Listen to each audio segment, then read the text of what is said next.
Hola, ¿qué tal? Bienvenidos y bienvenidas nuevamente a nuestro diplomado de especialización sobre victimología y Derecho Internacional de Protección a Derechos Humanos de las Mujeres. Soy Alba Evelyn Cortés y soy la facilitadora de este nuevo tema. El tema que nos interesa en esta jornada es el tema 4 denominado presunción legal establecida en la ley, específicamente la presunción legal del artículo 7 de la ley de relaciones desiguales de poder basadas en el sexo o género, y en segundo lugar, la definición de misoginia, su significado y su aplicación. El objetivo específico de esta jornada es favorecer el reconocimiento de la presunción legal de relaciones desiguales de poder establecida en la ley en situaciones desiguales de poder basadas en el sexo para que se facilite la aplicación en los casos concretos. La Convención de Belén do Pará, como Tratado de Derechos Humanos específico y reforzado en situaciones de violencia contra las mujeres por motivos de sexo, nos ofrece 4 premisas rectoras, recordando que los preámbulos de las convenciones sobre derechos humanos son parte integrante de su texto. Estas 4 premisas rectoras que nos brinda el preámbulo de la Belén do Pará son las siguientes. Primero, nos dice que la violencia contra la mujer constituye una violación a los derechos humanos. ¿Qué es lo relevante de esta afirmación? Que cuando interpretemos casos de violencia contra la mujer por motivos de sexo, vamos a tomar en cuenta y a introducir también los criterios de interpretación del derecho internacional de derechos humanos. La segunda premisa que nos brinda el preámbulo de la Convención Belén do Pará es que la violencia contra la mujer, además de ser una ofensa a la dignidad humana, es una manifestación de las relaciones de poder históricamente desiguales entre mujeres y hombres. Esta es una premisa que ya se establece y se reconoce por los estados que han ratificado la Belén do Pará, tal como lo ha hecho el Estado de El Salvador. La tercera premisa rectora es que la violencia contra la mujer trasciende todos los sectores. No podemos restringirnos a cierto tipo de mujeres por condiciones todavía de mayor vulnerabilidad, porque la violencia contra la mujer no respeta edad, no respeta condición social, no respeta etnia, no respeta los conocimientos académicos ni ninguna otra situación. ¿Por qué? Porque el ser mujer es la situación relevante para causar estos ataques. Y el cuarto o la cuarta premisa rectora es que la eliminación de la violencia contra la mujer es condición para el desarrollo igualitario. Dicho esto, es importante que identifiquemos en qué normativa se hace referencia a la relación desigual de poder por motivos de sexo. ¿Ya han escuchado ustedes este término en alguna ley que no sea la ley? Bueno, como ya lo decíamos en el preámbulo de la Convención de Belén do Pará, que es ley ratificada, porque es una convención que al ser ratificada forma parte de nuestro corpus juris de protección, solamente que esta convención tiene carácter regional, que es de la OEA, y en caso de conflicto, dice el artículo 144 de la Constitución, conflicto entre una ley nacional y un tratado, prevalece el tratado. Pues bien, recordándoles nuevamente que de acuerdo al principio pro homine que se establece en todos los tratados de derechos humanos, si una ley nacional protege mejor que una convención, aunque sea genérica o específica, pues usted tiene que aplicar la ley que mejor favorezca el derecho protegido. En este caso, si el derecho protegido es el derecho de las mujeres a vivir una vida libre de violencia por ser mujeres, vamos a imaginarnos que la ley o la ley contra la violencia intrafamiliar o el Código de Familia, solo por imaginarnos, tuviera una disposición más garantista o más firme para proteger ese derecho de las mujeres que lo hace la Convención de Belén do Pará. Pues en estos casos sí permite, la misma ley se despoja de su jerarquía, los mismos tratados, la Convención de Belén do Pará se despoja de su jerarquía y dice, si tienen una ley nacional que protege mejor que yo, úsenla. O si hay un tratado de derechos humanos que no es específico o reforzado para proteger a las mujeres a vivir libre de violencia, pero como lo soy yo, pero si hay otro tratado genérico que protege mejor este derecho, apliquen el otro tratado. Esto es bien importante que lo tengamos en cuenta porque muchas veces, acuérdense ustedes que los tratados de derechos humanos es una estructura mínima que los estados se comprometen a respetar, pero en otros cuerpos legales e incluso en donde instrumentos que no son leyes formales, se puede dar mayor protección a los derechos garantizados por un tratado. Entonces, el preámbulo de la Convención de Belén do Pará nos dice que la violencia contra la mujer es una manifestación de las relaciones desiguales de poder históricas que existen entre hombres y mujeres. ¿En qué otra normativa han escuchado ustedes también hablar de relaciones desiguales de poder?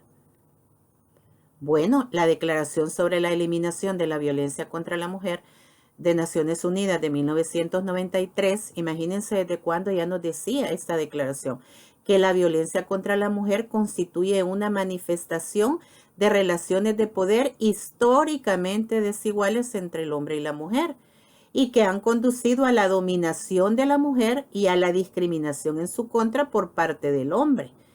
Y también dice que con esto se ha impedido el adelanto pleno de las mujeres y que la violencia contra la mujer es uno de tantos mecanismos sociales fundamentales por lo que se fuerza a la mujer a una situación de subordinación respecto del hombre. Entonces, cuando tuvimos la oportunidad de vernos en las primeras clases, esto quedó clarificado en el libro, ustedes lo pueden consultar, cómo el histórico de las leyes jurídicas salvadoreñas no han otorgado a las mujeres una capacidad jurídica, ni capacidad civil, ni política, como si se la han otorgado a los hombres, y que por el contrario, las mujeres estaban subordinadas a un varón del domus o de la familia, ¿verdad? En el ámbito privado o a cualquier otro patriarca en el ámbito público. ¿En qué otra normativa se hace referencia a la relación desigual de poder por motivos de sexo? Bueno, en la Ley contra la Violencia Intrafamiliar, si bien este artículo 1 de la Ley contra la Violencia Intrafamiliar ha sido reformado para incluirle el literal D, pero es importante que tomemos en cuenta que uno de los fines de la Ley contra la Violencia Intrafamiliar es proteger de forma especial a las víctimas de esta violencia en las relaciones de pareja, de niños y niñas, adolescentes, personas adultas mayores, personas con discapacidad, y que refuerza diciendo, esta protección especial es necesaria para disminuir la desigualdad de poder que exista entre las personas que constituyen una familia y tomar en cuenta la especial situación de cada una de ellas. Miren, con esta reforma que se hizo al artículo 1, debería ser imposible que se siga fallando como violencia cruzada, porque una de las exigencias que hace esta ley, mire, la finalidad es que usted pueda analizar que hay relaciones de poder desiguales entre los miembros que integran una familia, ya sea en las relaciones de pareja o por razón de edad. Los niños, niñas y adolescentes tienen menos poder que los adultos. Las personas adultas mayores están en situación de desventaja que las personas que no lo son. Las personas con una condición de discapacidad, obviamente que no están en un plano de igualdad con las que no tienen una condición de discapacidad.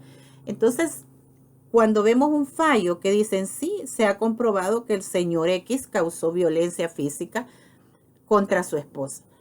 Entonces usted dice, bueno, aquí hay una relación desigual de poder en el sentido que los hombres se sienten con derecho a golpear a las mujeres en el ámbito privado porque las consideran sus mujeres, su propiedad.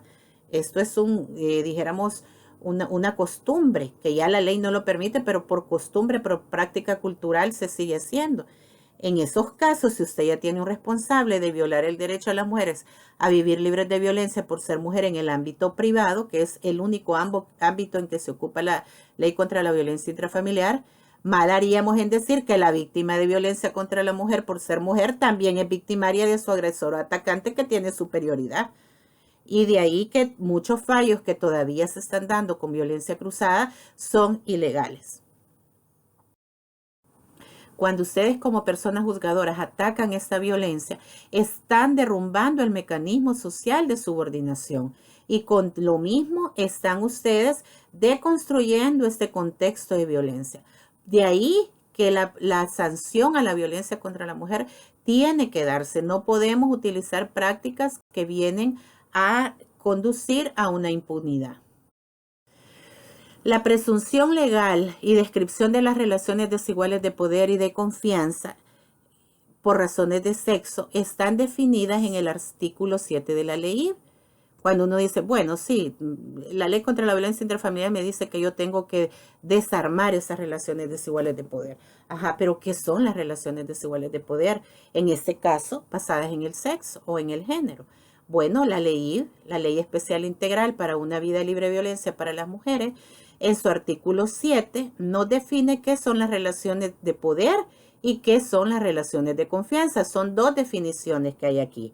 Y entonces luego dice, para la aplicación e interpretación de esta ley, se presume que los tipos y modalidades de violencia contemplados en esta ley tienen como origen, miren, la relación desigual de poder o de confianza en la cual la mujer se encuentra en posición de desventaja respecto de los hombres, consistiendo las mismas, y aquí nos da la definición.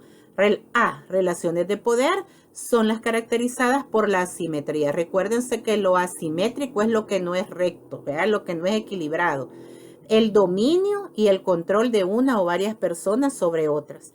Y las relaciones de confianza son aquellas que se basan en supuestos de lealtad, credibilidad, honestidad y seguridad que se establecen entre dos o más personas. Y estas relaciones, tanto de poder o de confianza, pueden subsistir aun cuando haya finalizado el vínculo que las originó, independientemente, dice la definición del artículo 7, del ámbito en que se ha llevado a cabo. Quiere decir que puede haber una relación desigual de poder en el ámbito privado, como pudiera ser el ámbito intrafamiliar, o en el ámbito público. El ámbito público puede ser el ámbito laboral, el espacio laboral, el espacio comunitario, las relaciones de las mujeres con el Estado, cuando van a solicitar apoyo legal o algún otro servicio público. Entonces, miren qué interesante, porque este artículo al final vamos a dar varias preguntas generadoras. Por eso es importante lo que está sombreado en amarillo, que pensemos qué implicaciones más profundas tiene este artículo. Para la aplicación e interpretación de esta ley se presume que los Entonces, ¿qué tipo de presunción es? ¿Es una presunción legal o una presunción de derecho? Este artículo, el 7, se refiere a una presunción legal o a una de derecho. Aquí, donde dice se presume. ¿Para qué se aplica e interpreta esta ley? Porque aquí dice, ¿verdad? Para la aplicación e interpretación de esta ley. ¿Para qué se aplica esta ley? ¿Qué es lo que no se interpreta esta ley? Claro, el derecho de las mujeres a una vida libre de violencia por ser mujeres. ¿La ley es una ley general o una ley especial? Porque los conflictos de aplicación que se dan, es importante tener claro esto. ¿La ley es una ley general o una ley especial? ¿El Código de Familia? ¿La ley contra la violencia intrafamiliar? Y si nos encontramos frente a dos leyes especiales, el Código de Familia, que desarrolla todas las obligaciones, los deberes y derechos de la familia, tal como lo dice la Constitución, es una ley especial. Pero la ley también es una ley especial. ¿Qué hacemos cuando hay una ley especial frente a otra ley especial? Pero esta ley especial de la ley se refiere únicamente a desarrollar el derecho de las mujeres a una vida libre de violencia por ser mujer. Si en el ámbito de familia, que es un ámbito privado, se producen hechos o acciones o conductas que pueden constituir una violación al derecho de las mujeres a una vida libre de violencia por ser mujeres, desde luego que será esta ley especial que se utilice en esta ley especial. Y ahora otra pregunta, ante una ley general y una ley especial, ¿cuál es la que prevalece? Como las preguntas que nos estábamos haciendo. ¿Cuál sería un ejemplo de relación de confianza que habla aquí? Supuestos de lealtad, credibilidad, honestidad y seguridad. Y aquella trabajadora que sabe, ¿verdad?, que se está haciendo algo malo en el trabajo, pero dice, yo no puedo denunciar a mi jefe porque él es el que me dio el trabajo cuando yo más lo necesitaba. Cuando pues, nadie me daba trabajo por mi edad, porque tengo poco estudio, pero estudio formal, pero soy una mujer con otras habilidades. Entonces, esas lealtades o las credibilidades, cuando, miren, la relación de confianza, no es una confianza social, fíjense bien, es una subordinación. La credibilidad, creo yo que mi esposo me dice que mi hija está mintiendo en el abuso sexual, le creo. Si soy una persona que estoy en una subordinación histórica y estructural, ¿le creo la palabra del patriarca o creo la palabra de un niño o una niña que no tiene poder? ¿Cuáles son los ámbitos donde se puede aplicar esta presunción legal? ¿Cuáles son los tribunales que pueden y deben aplicar esta presunción legal del artículo 7 de la ley? ¿Existe algún tipo penal, general o especial que haga referencia expresa a la relación desigual de poder o de confianza? Son preguntas que me gustaría que las vayan contestando, y cuando tengamos la oportunidad de estar en nuestro webinar, pues vamos a poder compartir ya de manera más directa. Hay un modelo, fíjense, de poder basado en el género, que es la teoría de dominancia social de Sidanius y Prato. Prato y Walker, también basados en este modelo, han planteado un nuevo modelo que analiza la discriminación de género en términos de poder. Y acá nos dice Prato y Walker, la doctora Leonard Walker, que hay 4 pilares en que se basan las diferencias de poder entre hombres y mujeres, porque la teoría de la dominancia social habla de la dominancia por cualquier otras condiciones, pero de aquí sacaron estas dos personas expertas, Prato y Walker, una teoría de la dominancia basada en términos de poder entre hombres y mujeres. Y nos dicen, ¿saben qué? Es importante que ustedes analicen 4 pilares en los que se basan las diferencias de poder entre hombres y mujeres. ¿Cómo puedo yo? Ya sé que la relación desigual de poder es histórica, es estructural, que el hombre ha tenido poderes y autorizaciones para ejercerlos sobre las mujeres, que han tenido subordinación frente a los hombres. Ajá. Pero en un caso concreto, ¿cómo lo hago? Dice la doctora Walker, bueno, vean ustedes los 4 pilares. Primero dice, un primer pilar sería el uso de la fuerza o amenaza de usarla. El que hace uso de la fuerza contra el otro, el que hace uso de la fuerza o amenaza a causarla, está en una situación de ventaja o más poder que quien es amenazada con que le van a causar violencia. El otro pilar es quién tiene el control de los recursos. En esta pareja, por ejemplo, ¿quién tiene el control de los recursos? O vamos a suponer que en lugar de un hombre como persona natural, esta sea un espacio de trabajo, la fábrica. ¿Quién tiene el control de los recursos? La fábrica, el dueño de la fábrica, los dueños o la persona trabajadora. Si decimos no, obviamente la trabajadora depende del medio de subsistencia, entonces ella está en desventaja. ¿Cuáles son las responsabilidades sociales y asimétricas entre los sexos, verdad? ¿A quién le damos mayor responsabilidad social? Y estas responsabilidades son simétricas o iguales o son asimétricas. Hay doble rol o doble jornada o 3 jornadas para hombres y para mujeres. Por ejemplo, las mujeres que trabajan formalmente, pero que también llegan a las casas a realizar labores domésticas, y el esposo que también trabaja fuera del hogar, trabajo formal, y llegar a la casa hace o no hace responsabilidades domésticas. O hace algunas pocas, pero no. ¿Quién está pendiente de tareas? ¿Quién está pendiente que coman? ¿Quién está pendiente de dejar la casa limpia? ¿Quién está pendiente de sacar la ropa que se dejó en jabón o en rinzo para que ablandara la tierra cuando llegáramos? ¿Quién está pendiente de ver que todo esté cerrado en la casa? ¿Quién está pendiente de los uniformes del día siguiente? ¿Quién está pendiente de llevar a los niños? Usted puede decir, bueno, el señor tiene 10 tareas y la señora 10. Aquí no hay asimetría en este pilar de poder. Pero si de pronto vemos que la señora tiene responsabilidades y el señor solo 2, obviamente hay una desigualdad. Y por último, el cuarto pilar es la ideología de género dominante en nuestra sociedad. ¿Cuál es el género que domina? ¿Verdad? ¿Cuáles son los atributos más valiosos? ¿Es mejor ser fuerte, verdad, a ser débil? ¿Es mejor ser amoroso y llorón o ser controlado y una persona imperturbable? Y cuando ya decimos estas características, uno ya va viendo a qué sexo se le atribuyen, ¿verdad? Entonces, estas son las preguntas bien interesantes cuando ustedes tengan un caso concreto. ¿Quién viene a denunciar el uso de la fuerza o que amenazaron? Bueno, la señora. ¿Quién tiene el control de los recursos? Los dos. Y son idénticos, sí. Vaya. No, la señora gana más que él. Vaya, entonces la señora está en ventaja. No, pero él dispone cómo se van a usar el dinero de... entonces ya no está en tan ventaja, ¿verdad? Y cuando comienza usted a indagar cuáles son las responsabilidades sociales y cuál es la ideología, quién es el género dominante. Y uno pregunta en su casa y allí tú, ¿a quién le haces más caso? ¿A tu papá o a tu mamá? A mi papá, porque él es el enojado, él es tal cosa. Este modelo de poder basado en el género, ¿verdad? Es un modelo eh, que según este modelo las relaciones históricamente desiguales entre mujeres y hombres han desembocado en una manifiesta asimetría, o sea, desigualdad de poder entre ellos. Y nos dice, ¿verdad?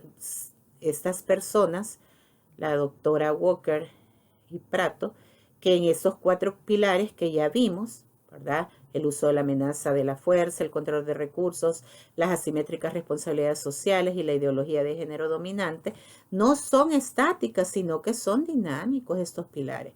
Y una base de poder influye en la otra. Por ejemplo, el que tiene el control de los recursos, muy probablemente es más fácil que ejerza fuerza contra el otro.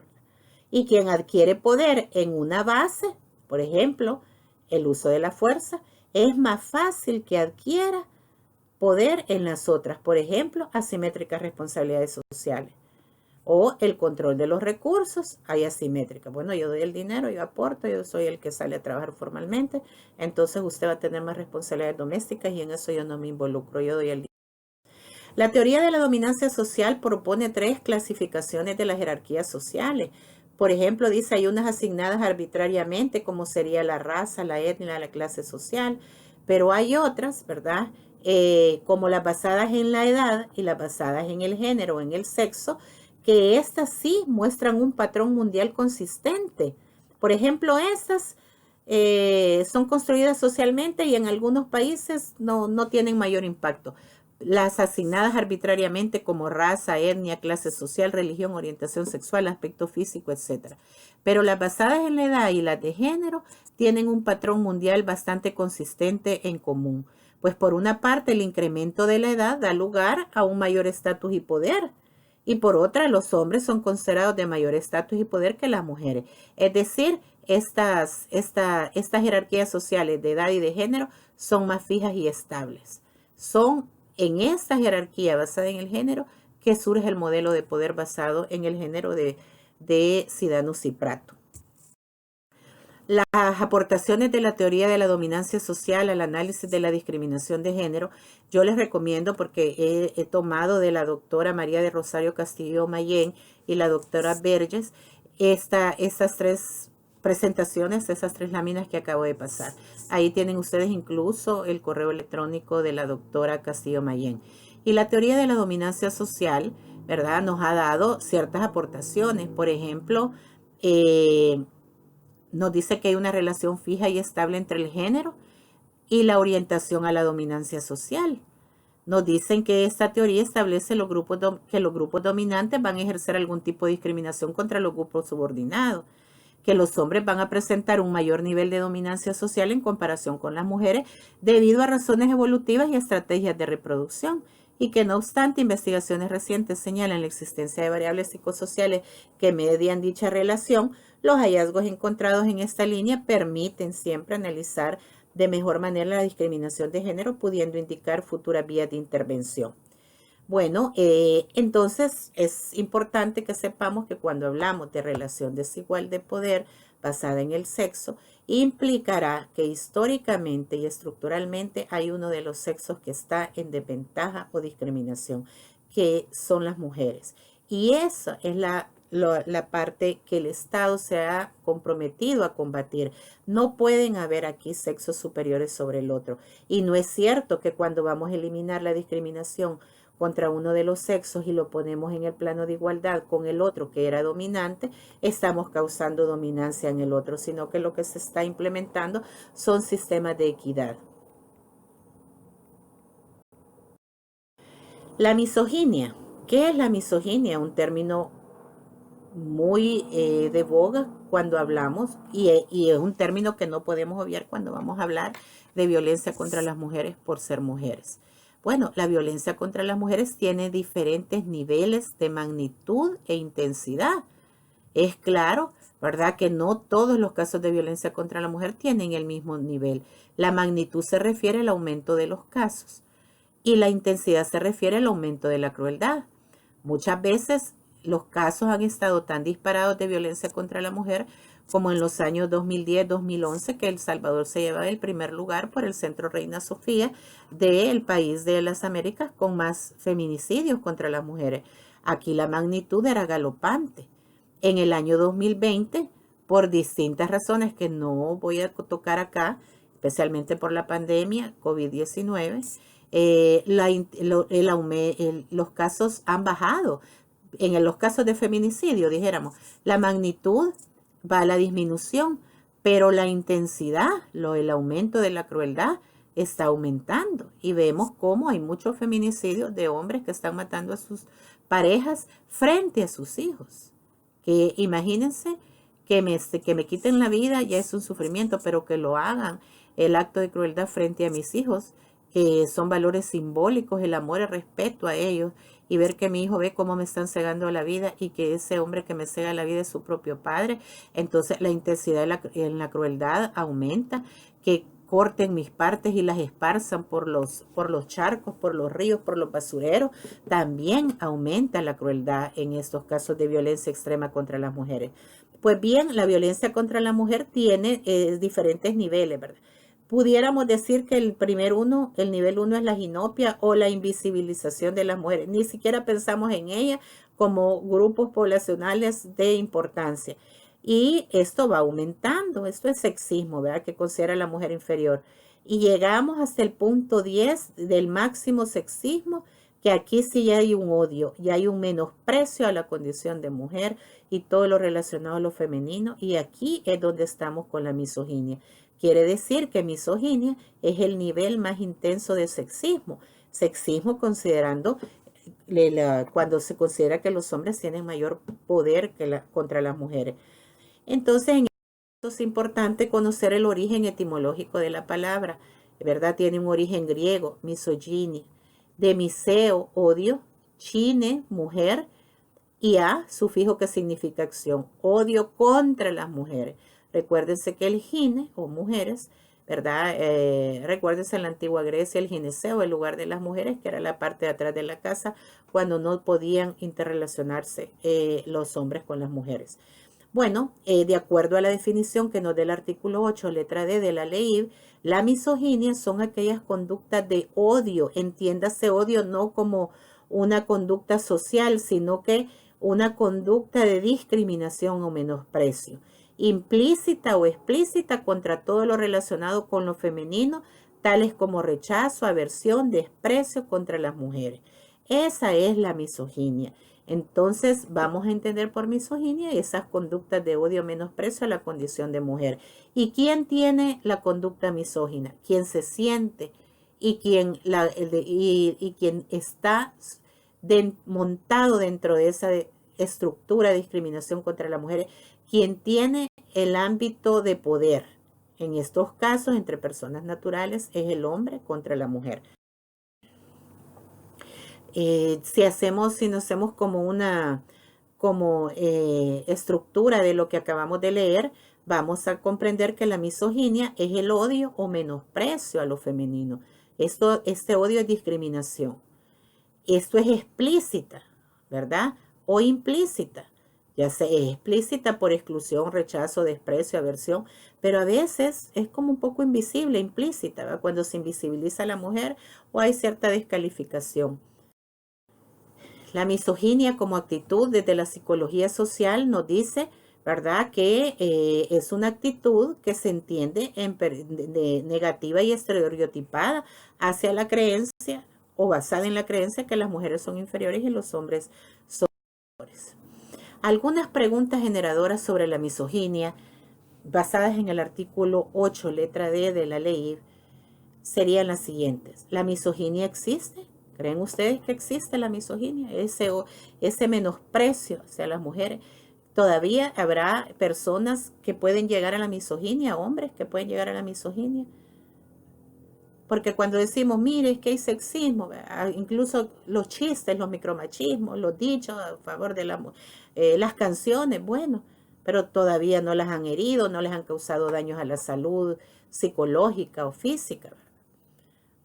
¿Cuál es la base origen de la misoginia, según lo que acabamos de ver? ¿Cómo se denomina el hombre que expresa misoginia? Esto es bien importante. Aún las personas más doctas en esta materia muchas veces dicen, es que es misógeno. Misógeno no es lo correcto, es misógino, porque es de gine, mujer. Entonces siempre recordemos que vamos a hablar, o a veces hablamos de odio misógino, que ya lo he escuchado y me parece muy interesante, pero no es correcto decir odio misógeno, sino que lo correcto sería odio misógino, que se está refiriendo al segundo dolo que puede existir en algunos tipos penales, que no solo hay dolo por causar un resultado, sino que hay un segundo dolo, que es causo este resultado porque me considero con derecho a disponer de la vida o de la integridad física de una mujer o de su indemnidad sexual. Otra pregunta, ¿las mujeres como persona natural pueden ser misóginas? Y vean que hablo como persona natural, porque en la clase anterior, en el tema 3, analizamos que las mujeres cuando representan al Estado, a la comunidad, en realidad en ellas se han encarnado las instituciones.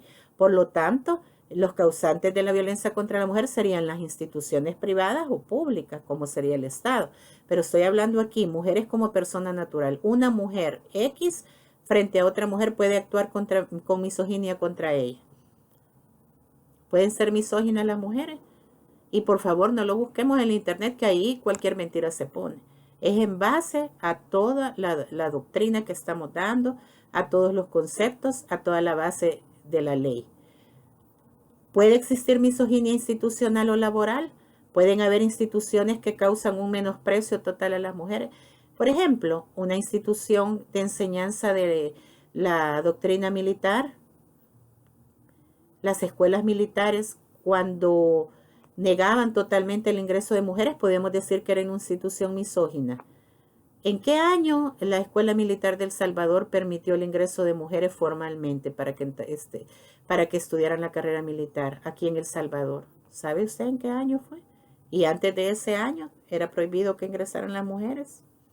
¿Cuáles son los ámbitos donde se puede expresar la misoginia? Recuerden los ámbitos, público o privado. ¿Puede haber misoginia en el ámbito privado, en el ámbito intrafamiliar de pareja? ¿Puede haber misoginia en el ámbito institucional, en entidades del Estado? ¿O en fábricas o en cooperativas, en ONGs? 7. En el delito de feminicidio, ¿la misoginia constituye un elemento normativo del tipo o un elemento subjetivo del tipo? ¿A dónde ubica usted en la estructura del tipo penal de feminicidio la misoginia? ¿Cuáles son los tribunales que pueden y deben aplicar esta presunción legal del artículo 7 ley? ¿Solo los tribunales especializados para una vida libre de violencia y discriminación para las mujeres? ¿Solo los juzgados de paz de turno? ¿Podría aplicar un tribunal de lo laboral esta presunción legal del artículo 7 de la relación desigual de poder entre una mujer, por ejemplo, despedida porque ya cumplió 50 años o ya no es guapa y entonces ya no puede vender cosméticos? Y podemos decir que hay una relación desigual de poder frente a esta empleada, esta trabajadora, y su patrono, que es una gran empresa de cosméticos. ¿Existe algún tipo penal, general o especial que haga referencia expresa a la relación desigual de poder o de confianza? ¿Conocen ustedes algún tipo penal que diga que se puede configurar ese delito haciendo uso de la relación, abusar de las relaciones de poder o de confianza? ¿Y qué pregunta generadora se realizaría usted para comprobar desigualdad de poder basada en el género o sexo en un caso concreto que le llega a su tribunal? Aquí viene una señora que acusa a su esposo de haberla maltratado físicamente, pero el esposo también la acusa de que ella le genera palabras soeces y eso a él lo enfurece y por eso él reaccionó así. ¿Cómo pudiera usted comprobar, obviamente si están en un plano de igualdad y que entonces ahí no hay violencia contra la mujer, pero de verdad puede haber un plano de igualdad pleno en el ámbito intrafamiliar cuando sabemos que apenas las mujeres en 1950 han sido consideradas como mujeres sujetas de derechos plenos y antes era el hombre, si era casada o en el ámbito intrafamiliar, el que ejercía todos los derechos por ella. Y en el ámbito público no podían ellas invadir el ámbito público. Y finalmente existe un peritaje de misoginia, y acá quiero yo rescatar la autoría de la licenciada Ivette Idayari Camacho, quien fue psicóloga forense del Instituto de Medicina Legal de El Salvador. Coloco aquí el correo de ella, ¿verdad? A quien reconozco la autoría de estas 3 láminas que voy a ocupar en una conferencia que ella nos dio para la Asociación de Mujeres Abogadas. Ella nos decía, ¿existe un peritaje de misoginia? Bueno, decía ella, veamos, la misoginia es un constructo teórico, pero no es un diagnóstico psicológico. Ivette dice que la conducta misógina puede ser explicada por una persona psicóloga, pero no puede establecerse como un diagnóstico en un peritaje psicológico. La misoginia es un constructo ético que debe ser investigado multidisciplinariamente. Según la ley, se llegará a su establecimiento a través del análisis de distintos factores, de distintos peritajes o investigaciones, médicas, necrófilas, criminalísticas, forense, estudio psiquiátrico, estudio antropológico, psicológico, social, autopsia psicológica, etcétera. Miren qué interesante, porque a veces se mandan oficios de por favor haga peritaje de misoginia al imputado. Y dice, y esto no puede ser así, porque no es un diagnóstico psicológico.